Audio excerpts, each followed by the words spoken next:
Globalization and supply chain complexity. Your supply chains run end-to-end from point of origin to end use.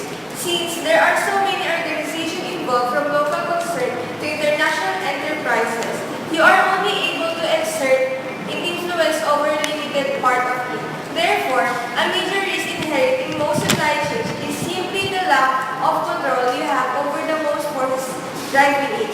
During the 1920s, organizations attempt to control supply chain risk through vertical integration. In other words, companies try to control as many aspects of the supply chain as possible in-house.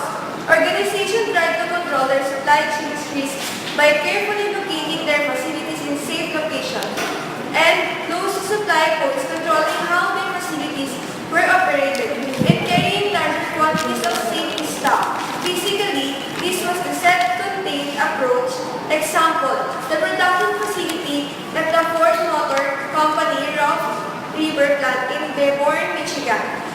When companies began to internationalize in the late 1950s and the early 1960s, that is to service foreign market to facilities in those countries, they merely took the self-contained model with them.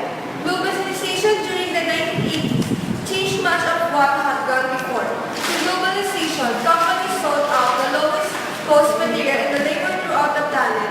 This global search for the lowest manufacturing cost coincided with the many manufacturing enterprises the following the JIT concept. Brought to America by Toyota Motor Corporation, they began to embrace just-in-time inventory levels, single-source suppliers, and lean manufacturing techniques that reduce operating redundancies. Sale and distribution facilities were separated from manufacturing facilities and sited so as to serve specific customers, regions, or countries. In-house capabilities and expertise gave way to outsourcing of non-core functions, just as companies began to operate with lower levels of safety stock, less centralization, and control over the operation and less internal versatility. They began to embrace the risk to many single point of failure. And single point of failure with the supply chain causes the entire system to stop working.